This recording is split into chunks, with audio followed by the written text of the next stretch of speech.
How do I know if my loved one needs a legal guardian? And that's one of the questions we hear a lot of the time when we speak to families.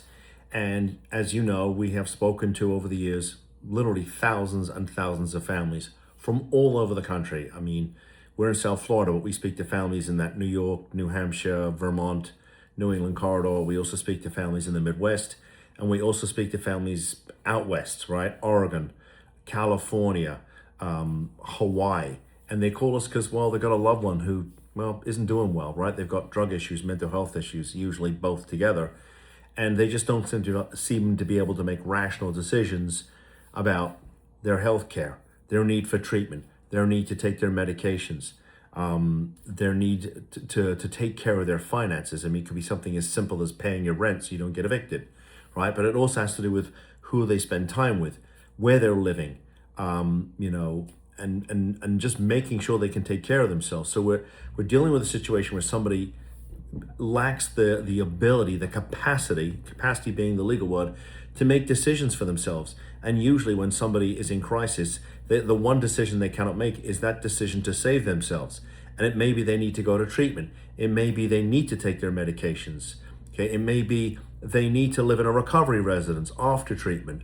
It may mean that they don't hang out with the kinds of individuals who are not going to support recovery. I mean, all those things, right? There's a lot of things that the guardianship can cover. There's actually 12 rights we can take away and give to a guardian.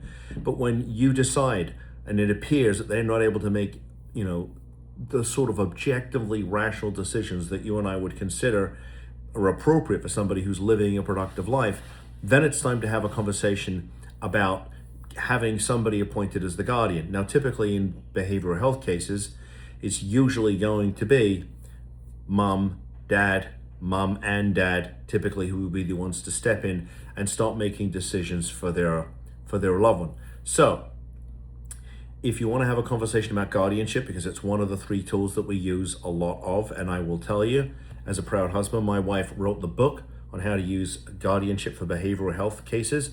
So when you see other people doing it, they learned it from my wife. So if you want to have a conversation with us about a different outcome for your family because you're tired of the chaos, tired of living that nightmare of trying to get a loved one into treatment, take their medications, decide who they spend time with, make sure they pay their bills and control their finances, all those types of things, let's have a conversation. We'd like to talk to you and figure out if this is a good option for you. In the meantime, also in the description for this video is a link to our brand new book all about the Marchman Act. And I just put out there just last week, 10 videos all about Marchman Act. And this is the link to the book that I wrote. And if you click on the link, you give us your name, your email address, we'll send you the book for free. If there's another issue and I haven't made a video about it, well, let me know. Post in the comments. I'll make you that video. I want you to have the information that you need.